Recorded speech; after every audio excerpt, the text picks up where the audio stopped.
considérait quoi? On considérait comme une évidence connue de tous, que Céline avait été le porte-parole le plus populaire et le plus prestigieux de l'antisémitisme d'avant-guerre, de l'antisémitisme d'État et du racialisme biologique. Je parle évidemment de l'avant-guerre, de pendant la guerre et de l'après-guerre.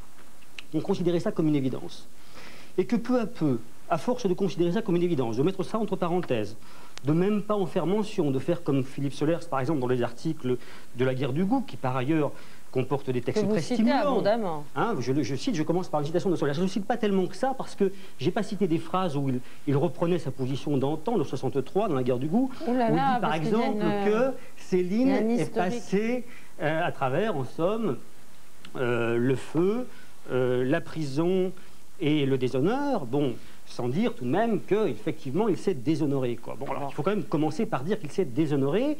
Et donc voilà, s'il y avait une raison à mon livre, ce serait d'abord celle-ci: mettre fin temporairement, je le sais, à cette espèce d'ellipse curieuse qu'il y a dans beaucoup de livres, redonner la parole aux anticéliniens, en somme, parce que non, Céline, ça ne passe pas pour beaucoup de lecteurs, et puis aller dans le texte. Voilà le deuxième point. Aller dans le texte. Alors, refuser l'anesthésie, si vous voulez, que l'on nous propose. On nous dit, écoutez la petite musique, écoutez le style de Céline, j'allais dire de Solers, parce qu'il y a du solersisme, célinisme. Je veux dire, je dis ça vraiment sans aucune, comment dire, sans aucune prise de position sur l'ensemble de votre esthétique. Mais je veux dire qu'il y a un défaut dans la cuirasse, il me semble, dans la cuirasse, je veux dire, qui consiste à dire qu'il y aurait une grande famille. C'est pas ça que je parlais du Grand Panthéon. Dans le Grand Panthéon, au fond, Céline occupe une place un peu curieuse. Il faut à tout prix, d'une part, dire que c'est un écrivain génial, et puis, comme c'est un écrivain génial et plus génial que tous les autres, bon, en tout cas à l'égal de Kafka, Proust, Joyce, Artaud, j'en oublie peut-être un ou deux, ou de parade, mais enfin, en gros, c'est ça. Aragon, c'est le petit Panthéon, vous voyez, par exemple. Bon, Aragon en parle, évidemment, première page du Monde, mais enfin, c'est quand même le petit Panthéon. Bon. Et puis, dans ce grand Panthéon, il faut le faire figurer à tout prix. Donc, et un salaud, etc., le et, on ne le pense plus. Et quand on ne pense plus ça, eh bien, on ne pense plus la littérature. Génie et on salaud. pense la littérature, au lieu de penser la littérature, on remplace la pensée de la littérature par une mythologie de la littérature. Vous vouliez citer quelque chose? Non, je voulais vous proposer d'écouter Céline lui-même. Voilà, justement. Céline qui va parler du style et qui s'adresse en 1961 à monsieur Louis Pauwels, qui à l'époque dirigeait une émission littéraire qui s'intitulait « En français, dans le texte ». Vous parlez du style, est-ce qu'il n'y a pas chez l'écrivain un tempérament? C'est rare, un style, monsieur. Un style, il y en a un, deux ou trois par génération. Et il y a des milliers d'écrivains, ce sont des pauvres cavouilleux, des aptères, n'est-ce pas? Ils rampent dans les phrases, ils répètent ce que l'autre a dit, ou ils choisissent une histoire, ils prennent une bonne histoire, puis ils disent je vois que, etc. C'est pas intéressant. C'est-à-dire qu'il m'est arrivé quelque chose de bien particulier, n'est-ce pas? J'ai cessé d'être écrivain, n'est-ce pas, pour devenir un chroniqueur. Alors j'ai mis ma peau sur la table. Parce que n'oubliez pas une chose, c'est que la vraie inspiratrice, c'est la mort, n'est-ce pas? Si vous ne mettez pas votre peau sur la table, vous n'avez rien. Il faut payer. Ce qui est fait gratuite, sans gratuite. Et plus de gratuite. À l'heure actuelle, je n'ai que des écrivains gratuites. Qu'est-ce qu'on me montre? C'est des gratuites. Qu'est-ce qu'il a gueulé, celui-là? Quel est votre sentiment le plus familier? La haine, le mépris, le dégoût, l'amour, l'amitié, enfin, quoi? Le travail. Je suis un pauvre travailleur, n'est-ce pas? Comme disait Descartes, je n'ai pas plus de génie que les autres, mais j'ai plus de méthode. N'est-ce pas? Moi, j'en ai qu'une méthode, c'est de prendre l'objet et puis de le fignoler. Vous comprenez? Le vice de cette civilisation petite, cette petite imitation de la civilisation grecque, c'est qu'elle veut faire tout très vite, n'est-ce pas? Alors, c'est un peu la chansonnette. Encore une autre, donne-nous encore une, hein, dis donc, je t'en prie, ah, encore une, ah, j'en veux une, ah, m'en donner une bonne. Bon, ça, c'est de la connerie. Vous comprenez qu'une affaire qui compte par 10 minutes, alors qu'en vérité, les nouveautés, ben, c'est une affaire de 500 années, 1000 années. Quelle était votre plus grande joie dans la vie, justement? C'était un entretien assez incroyable hein, de Céline en 1961. Vous avez dit tout à l'heure salaud mais génie, ou génie et salaud. Vous citez cette phrase de Kundera dans votre livre qui dit « Suspendre le jugement moral, ce n'est pas l'immoralité du roman, c'est sa morale ». Alors faut-il suspendre le jugement moral quand on lit Céline? Moi, je ne parle pas du jugement moral. entendons-nous bien, il n'est pas question de jugement moral, je ne mets pas sur le même plan le mal en général, l'abjection, etc., et puis le mal collectif. Céline a été en symbiose, était à l'unisson par rapport à ce que disait, à la façon dont hurlaient les loups à une époque, à la façon dont on a pris il a hurlé aussi fort, et même très très fort. Bon, je ne vais pas dire rappeler tout le dossier Céline. Non, mais on va il y a un livre de Philippe aussi. Almeras qui est très très bien là-dessus, qui s'appelle Les idées de Céline. Donc je vous conseille de vous reporter à ce dossier. Tout y est. Hein. Bon, quand on appelle évidemment à photographier Desnos de profil, quand on appelle à régénérer la France par le racisme en 41 et qu'on veut réunir les gens pour cela, bon, son programme est plus nazi que vichysois, donc il y a eu de nombreux malentendus et de nombreuses façons d'édulcorer Céline, ce qui n'est pas lui rendre service, parce qu'au fond, Céline, il ne demande pas non plus à ce qu'on l'édulcore, à ce qu'on le maquille, à ce qu'on l'arrange. Donc laissons-le où il est. Et alors ce qui m'intéresse beaucoup justement dans la façon dont il parlait là, c'est cette pose populiste, qui pour moi est très révélatrice et qui quand même est une clé pour comprendre Céline, lorsqu'il envoie une lettre qui accompagne son manuscrit à Limard.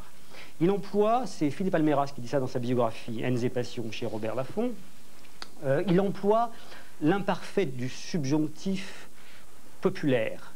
Il faut que je sois, S-O-Y-E. Toutes les lettres précédentes attestent évidemment que Céline maîtrise parfaitement la langue française. Que veut-il nous faire oublier? Il veut nous faire oublier que lui aussi est un intellectuel. Pour lui, les intellectuels, les professeurs, etc., ce sont les juifs. Bon, mais évidemment, ce qui caractérise Céline, ce n'est pas seulement cet antisémitisme racoleur, c'est bien plus que ça. C'est la phobie du métissage. C'est la phobie du métissage qui se lit jusque dans les tics d'écriture, par exemple, dans le trait d'union. Le trait d'union totalitaire, vous savez, là, hitléro-trotskiste, ou bien social traître, ou encore judéo-franc-maçon, etc. Bon, eh bien, on le retrouve dans le Voyage, mais on le retrouve évidemment tout au long de l'œuvre, depuis l'Église jusqu'à Rigaudon. On le trouve dans les dernières pages de Rigaudon, ce qui est très intéressant. Rigaudon, au fond, c'est une sorte de testament de Céline, où il y a de très belles pages, je vous l'accorde, mais il y a aussi des blagues d'un crétinisme raciste assez effrayant. Alors, Pierre Martin, excusez-moi de vous interrompre. L'année Céline 1995 vient de paraître. Elle est publiée par l'IMEC Édition, l'Institut de la mémoire écrite. On y trouve des documents précieux, des documents très précieux. C'est un très bon extrêmement précieux et précis absolument. Pour pouvoir comprendre l'itinéraire de Céline, et notamment un inédit, un long entretien que Céline a accordé à un médecin danois en 1946. Je cite un court paragraphe de ce long entretien absolument passionnant. Évidemment, le médecin danois lui parle de son antisémitisme. Céline répond ceci. Nous sommes en 1946. Oui, j'ai commencé à écrire ces brochures contre les juifs, contre les immigrés, contre les communistes, contre les partis. C'était de la folie. Oui, je veux dire du point de vue purement médical, je suis fou. Ils me persécutent. Quand je les sens, je les attaque, la plume m'emporte et alors viennent des salves que vous connaissez. Oui, je suis irresponsable car après tout, qu'est-ce que ça peut bien me foutre tout ça? Je me moque des juifs et des communistes. Ça, c'est dans l'année Céline 1995 qui vient de sortir. Et je vous propose tout de suite d'écouter Céline lui-même dans un entretien radiophonique à la radio suisse romande, entretien réalisé par Albert Sbinden en 1957. Disons le mot, vous avez été antisémite. Exactement dans la mesure où je supposais les sémites nous pousser dans la guerre. Sans ça, je n'ai évidemment rien. Je ne me trouve nulle part en conflit avec les sémites, pas de raison. Mais autant qu'ils étaient, qu'ils constituaient une secte comme les Templiers ou les jansénistes. J'étais aussi formel que Louis XIV. Il avait des raisons aussi pour évoquer l'édit de Nantes, n'est-ce pas? Et Louis XV pour chasser les jésuites, n'est-ce pas? Alors voilà, n'est-ce pas, je suis prêt pour Louis XV, pour Louis XIV. C'est évidemment une erreur profonde, alors que j'avais qu'à rester ce que je suis, n'est-ce pas, et tout simplement me taire, n'est-ce pas? Et là, j'ai péché par orgueil, n'est-ce pas? Et je l'avoue, par vanité, par bêtise, je n'avais qu'à me taire, n'est-ce pas? Et ce sont des problèmes qui me dépassaient de beaucoup. Voilà, oui, alors pourquoi? J'ai quand même à dire que dans les mêmes entretiens, il dit « je ne renie rien » et que d'autre part, le problème à cette époque-là, après la guerre, pour Céline, c'est plus l'antisémitisme, hein, c'est la bougnolisation du blanc, c'est leur bougnoul, comme il le dit dans ses romans, entre guillemets. C'est l'antisémitisme fait partie du racisme. Et l'antisémitisme n'est qu'une petite partie du racisme, donc il a compris qu'il fallait en quelque sorte élargir l'antisémitisme. Et donc, ce qui est en question à ce moment-là, c'est tout à fait autre chose, n'est-ce pas? Et ce qui me semble tout de même très, très grave à l'heure actuelle, c'est précisément qu'on ne peut pas lire Céline, enfin je veux dire, on ne peut pas lire Céline dans les années 90, vous comprenez, à l'époque où on nous parle du droit du sang et de l'inégalité des races, comme on pouvait le lire sans doute dans les années 60, et encore, je ne sais pas. Mais enfin, toujours est-il que la lecture de Céline montre une conjonction assez étonnante entre la bêtise, le crétinisme raciste qu'on peut trouver dans une œuvre comme celle de Céline, et puis la bêtise, le Péniel actuel. Alors, politique du vocabulaire, dosage des mots, la façon dont, par exemple, Céline sait très bien qu'il y a des mots qu'il ne faut pas dire à tel moment, puis à tel autre moment, il faut briser le tabou. Briser le tabou, c'est une expression reprise par Le Pen actuellement. Tout est faussé de ce point de vue-là. Entretien avec le professeur Y, formidable, Y. Bon, Y, Youpin, on n'y pense même pas. Évidemment, on n'y pense même pas. Mais tout est comme ça, tout est codé. Alors c'est ça qu'il faut quand même lire sans être anesthésié. C'est à cette lecture-là que je fais appel. Et c'est pourquoi il me semblait nécessaire de faire une généalogie de la lecture, lecture d'appropriation, lecture cannibale, lecture mimétique, lecture d'identification, lecture neutralisante. On a l'impression que la lecture qui est quand même, il faut bien le dire, enfin je veux dire, Philippe Soler, vous avez une certaine responsabilité là-dedans, parce qu'il faut bien le dire que ça remonte ça aux années 60, hein, chroniqueur exact, ça c'est au début de mon livre, je mets en rapport une citation de Céline qui est dans son livre de 38, L'école des cadavres. Racisme d'abord, racisme avant tout, 10 fois, 1000 fois racisme, racisme suprêmement, désinfection, nettoyer France, l'Arienne. Quel est le véritable ami du peuple? Le fascisme. Qui nous préserve de la guerre? C'est Hitler. Hitler est un bon éleveur de peuple, et de la vie. Il est soucieux de la vie des peuples, et même de la nôtre. C'est un arien. Je me sens très ami d'Hitler, très ami de tous les Allemands, etc. Bref, il y en a des pages comme ça, sur l'arianisation du monde, etc. Un programme nazi bien connu que reprend à son compte Céline. Et je trouve donc dans un texte de Soler 163, cette phrase...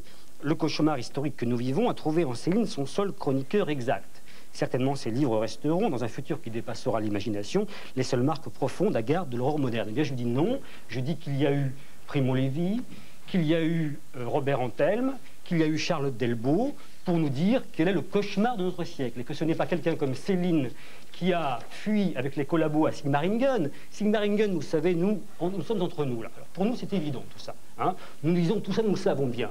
Mais moi, j'ai affaire constamment, tous les jours, à des gens qui ont 20 ans qui ne le savent pas, et qui ne savent même pas ce que c'est que Sigmaringen. Alors, je demande quand même qu'on fasse attention à ça. Donc, je dis, moi, que lorsque je vois des livres s'aligner, où l'on passe son temps, son énergie intellectuelle à justifier Céline, à réhabiliter Céline, eh bien, il y a de l'intelligence qui est gâchée. Voilà. Et lorsque je vois qu'il y a une filiation dans cette lecture de Céline, parce que, bon... Julia Kristeva, que j'estime énormément sur le plan intellectuel, pour bien des textes qu'elle a écrits, et qui, par ailleurs, lorsqu'elle parle de Céline, eh bien, elle s'emballe des vérités percutantes dans les pamphlets, etc. Zagdansky, vous voyez, on ne sort pas de la famille, qui nous dit que la position esthétique la famille est tellement belle de Céline que sa position éthique est parfaite, enfin, des bêtises de ce genre-là. Bon, je veux dire, alors, il faut Philippe tout de même Solers, vous avez la parole, contre la défaite de l'intelligence. Donc, voilà. Martin vous attaque, réhabilitation de Céline. C'est vrai que ce débat, bon, ce livre est très tonique, il est très intéressant, il est percutant. Il tombe à une période où un débat... Oui, c'est véritablement le hasard. Un débat où des intellectuels se retrouvent dans des frontières politiques et morales pas très claires. Que pensez-vous de tout cela? Il n'est pas question de réhabiliter Céline. On est en fin d'émission. Alors, soyez bien. Alors, il faut faire une émission entière. Hein? Oui, ça c'est vrai. À vous lire, on se demande. Alors bon, parce que si j'aurais pas le temps de parler. Non, mais allez-y. Kaminski, Céline chemise brune, 1938. Non, mais attendez, vous êtes exprimé. Tout ça est de ma faute. Bon. Non, je n'ai pas dit cela. Il y avait plusieurs lectures. Non, mais attendez. Le problème est assez grave pour qu'on en parle 2 secondes sérieusement. Il ne s'agit pas de réhabiliter Céline, il ne s'agit pas du tout de faire l'impasse sur ce que vous avez dit, c'est-à-dire ses responsabilités, la façon qu'il a écrit ses pamphlets, etc. Il s'agit de tout à fait autre chose qui me gêne beaucoup dans votre livre. Je vais vous le dire. Non, je veux dire. C'est pas du tout que vous alliez au sens pas du tout. Et bien pourtant, c'est l'essentiel. Ça me gêne Attendez, pas du tout. Non, ce qui me gêne, je vais vous le dire. Ce qui me gêne, et ce qui me paraît inquiétant dans notre époque, c'est que vous procédiez sans cesse à des glissements, notamment sur mon nom, sur celui de Julien Kristeva, sur celui d'Henri Godard, sur celui de Jacques Dansky, à des glissements qui font que le lecteur est obligé de se dire « voilà des lepénistes virtuels, ils n'attendent qu'à se déclarer ». Vous le faites tout le temps.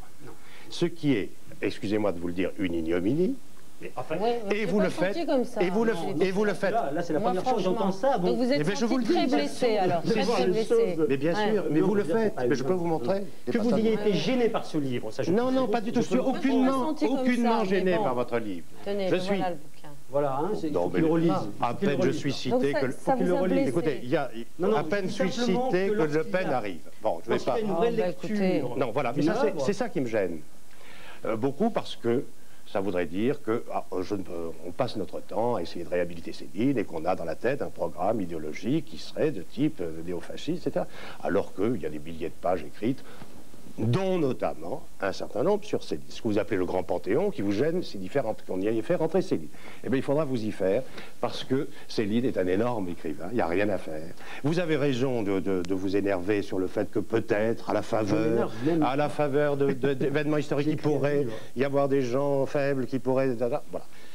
Deuxièmement, la question est la suivante, et elle est grave aussi, c'est que, dans l'état actuel de ce pays, on peut alors s'amuser, il y aura à ça, il y aura des bibliothèques du Front National qui vont exclure tous les auteurs dits de gauche, gauchistes ou des journaux qui ne leur plaisent pas. Et puis il y a eu récemment... attendez, laissez-moi terminer. Et puis il y a eu récemment aussi une bibliothèque d'un collège qui a exclu des gens aussi dangereux que Jean-François Degnaud ou Marc Fumaroli, etc. Bon. Alors on peut aussi aboutir à un pays où il y aura... C'est épouvantable. Bon, donc... oui, bon, donc, bon. Alors vous avez le procès que vous faites, moi ça ne me gêne pas du tout que vous rappeliez le sens. Mais à ce moment-là, on va aller très loin parce qu'il faudra en effet reparler de tous les gens dont on peut extraire des pages, des citations, et qui peuvent être condamnés d'emblée. Je voulais qu'on le fasse ça avec Sade. Comment se fait-il que l'on puisse vendre en librairie, après les affaires du trou, nous avons eu déjà une émission là-dessus, après l'affaire du trou, après ce que nous avons connu, les exactions qui sont multiples, comment peut-on accepter d'avoir en librairie, dans le comble vraiment de l'abjection, de l'horreur, il faut se rappeler que ça... Vous voulez qu'on fasse ça? Et puis on va le faire, et puis je vais devenir le procureur. Insidieusement, oui, mais vous avez répondu toujours par avance. Cela dit, vous êtes... Votre livre va tomber exactement comme ça, c'est-à-dire il crée du soupçon, il vise à... Si vous le dites, Philippe Solers, bien sûr, si vous préparez déjà la lecture de mon livre... Mais je ne le prépare pas, je l'ai lu. Vous préparez la lecture de Céline. Et je veux dire, ce que vous dites est de mauvaise foi, pourquoi? Parce que d'abord, mais c'est vous qui êtes de mauvaise foi à lire Céline. Je cite non, monsieur, vous n'allez pas lire Céline, parce que Céline est une énorme œuvre. Vous savez très bien, attendez, laissez-moi. Vous avez peur que l'ignorance s'aggrave. Elle s'aggrave. Vous allez répondre, mais je veux dire... L'ignorance s'aggrave quand on ne lit pas Céline, et quand on lit des gens qui nous disent... Mais vous êtes pour la publication des pamphlets. Sont des œuvres d'art, bien sûr. Eh bien alors, nous sommes parfaitement d'accord. Vous réclamez la publication des pamphlets. Je suis pour qu'on lise Céline. Voilà, c'est tout. Simplement, vous sentez bien... Si vous sentez bien, ce livre n'aurait pas de raison d'être, précisément s'il n'éveillait pas des réactions comme la vôtre. Votre réaction me prouve la nécessité de ce livre, me prouve qu'il comporte des enjeux qui ne sont pas du tout les mêmes que ceux concernant d'autres écrivains. Parce qu'il y a un véritable cas Céline, vous le savez très bien, il y a véritablement un culte de Céline. Céline est en train, vous parlez de... Il n'y a pas de culte de Céline, il y a une ignorance générale contre laquelle vous devriez lutter et faire lire les énormes livres de Céline. Je ne vous ai pas interrompu. Voilà, il a écrit beaucoup de choses et pas seulement ce que vous dites. Je peux finir ma phrase? Bon.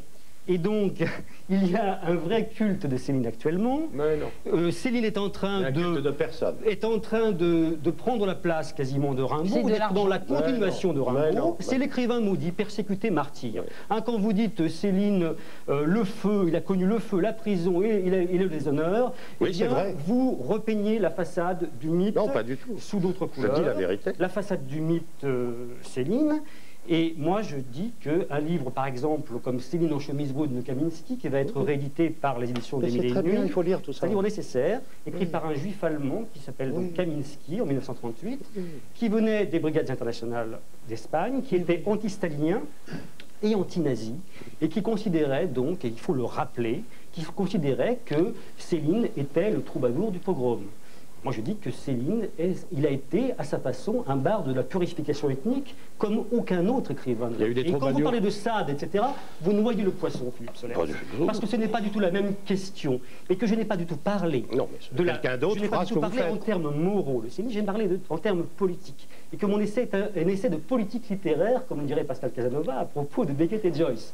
C'est un essai qui montre l'intrication très profonde et qu'il ne faut pas nier entre une question idéologique, politique, et une question littéraire. Et que folklore cette question, la mettre entre parenthèses, c'est rendre un mauvais service à la lecture de Céline. Ça n'a rien à voir avec les histoires de bibliothèques. Bon, où on... si, parce que si on enlève Céline dans les bibliothèques du politiquement correct, que ce soit de droite ou de gauche, de droite je n'arrête pas de dire qu'il y a de très belles pages, des choses que je ne rejette absolument pas chez Céline. Hein, je commence par dire que j'aime beaucoup Le Voyage beau de la nuit, que j'aime beaucoup Morat Crédit, Caspi. On ne sent pas que vous aimez vraiment Céline. De Ferry pour... Pardon. On ne sent pas que vous aimez vraiment. Mais il a bien le droit de l'examiner à l'aune de l'histoire, de son engagement dans l'écriture. Il me semble qu'on peut avoir des bibliothèques de choix. Hein, on peut choisir des pages de Céline et puis d'autres. Eh bien, si je peux... Attendez, deux secondes, Philippe Sollers. Vous me permettez de dire un mot. Jean-Pierre Martin est comme moi.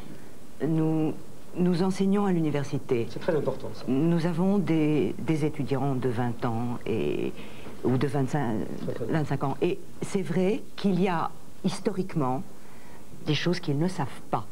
Et donc, avant de se jeter dans l'amour d'eux, bien sûr, il y a un certain cadrage à donner. Et je pense que là aussi, nous portons le fusil universitaire sur d'une certaine façon, on doit défendre aussi un certain nombre de... Voilà, je pense que c'est une des raisons aussi de ce travail. J'irai dans ce sens, puisque je crois que le livre de Martin est très intéressant, mais qui se trompe en quelque sorte de diagnostic. Ce qui est dangereux aujourd'hui, c'est l'ignorance fondamentale. Personne ne sait non plus qui est Céline. Le danger, ce sera que justement, tiré de leur contexte, un certain nombre d'imprécations des pamphlets, qui ne sont toujours pas réédités, vous voulez les faire rééditer, alors tant mieux.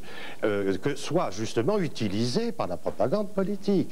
Mais l'ignorance est totale. Je la vérifie tous les jours, pas seulement sur Rimbaud, pas seulement sur Beckett, pas seulement sur Gomez de la Serre, sur ce que vous voudrez. L'ignorance grandit. Elle grandit partout, dans l'université comme ailleurs. L'illettrisme grandit. Donc on ne peut pas vouloir autre chose que simplement parler de choses importantes, c'est-à-dire que Céline a écrit une œuvre considérable et que personne ne connaît. Voilà, alors nous pouvons parler de cela dans une émission spéciale. Qu'est-ce que c'est que le début d'un château lourd? Qu'est-ce qu'il reprend? Pourquoi Dante s'y retrouve? Pourquoi ceci? Pourquoi cela? Pourquoi est-ce que c'est une merveilleuse imagination en mouvement, etc. Pourquoi c'est un très grand poète aussi, avec en effet cette espèce de trou noir dans sa... Maintenant, dernier mot, vous dites qu'il a terminé avec une obsession de biologisme. Eh bien, justement, la question est très importante, parce que vivons-nous actuellement, sinon précisément le calcul sur une humanité qui va être défini uniquement de façon biologisante. Et donc, Brasillac avait tout à fait raison de considérer après les Baudrac que Céline était un prophète. La technique, hein? mais les gens disent parfois des choses qui nous attendent avec les meilleures intentions du monde. La biologisation de l'espèce sera faite avec les meilleures intentions techniciennes et scientifiques du monde. Nous sommes dans ce moment-là. Et ne pas vouloir le savoir, parce que vous n'abordez jamais la critique de la société contemporaine. Jamais. Pas plus que vous n'abordez jamais le troubadourisme de Goulag ou autre chose de ce genre-là. Vous êtes très muet là-dessus. Par conséquent, la vision de l'histoire fondamentale qui nous touche, c'est cette conjonction dont j'ai parlé entre la bêtise célinienne et puis la bêtise lepénienne. Et cette façon de manipuler le langage. Il n'y a absolument rien de commun entre la bouffissure crétinisante d'un homme politique à hurlement saccadé et médiocre et un très grand écrivain. Et que vous puissiez faire cet amalgame est très inquiétant, parce que généralement, c'est comme ça qu'on commence à supprimer les livres. Je vais vous dire pourquoi, Philippe Sollers, ça vous gêne tellement. Ça me gêne pas. Allez-y, gueulez, hurlez, levez-vous. Je vais vous dire pourquoi ça vous gêne tellement. Pas, ça m'indigne. Vous avez envie de vous retrouver à l'Olympe des écrivains aux côtés de Céline. Si vous ne croyez pas à l'Olympe, tant pis pour vous. Je peux interrompre votre dialogue qui me semble un peu mortifère. La lecture est faite pour créer une conscience. Quand on écrit, on crée la conscience du lecteur, en tout cas la sienne d'abord. Moi, j'ai lu dans Je suis partout, pendant la guerre, les textes antisémites de Céline. C'est grâce à la lecture de ces textes que j'ai pris conscience de l'antisémitisme et de son danger. C'est-à-dire, c'est en lisant les textes antisémites de Céline que je me suis opposé à mon père, qui était un partisan de la collaboration. Et que, donc, l'effet de réel d'une lecture peut être allé à l'encontre de ce que l'on lit. Il ne faut pas supposer que tout lecteur est passif. Et comme l'a dit Paulan, je connais une jeune fille qui est allée, donc j'ai résisté à Céline. qui est allée au couvent après avoir lu Sade. Oui, enfin, on peut... Et voilà le résultat. Écoutez, je vous propose de refaire une lecture est toujours sur Louis-Ferdinand Céline, mais en tout cas, ce livre a le mérite, effectivement, d'examiner. Il faut la faire calmement. Bon, ça sera difficile.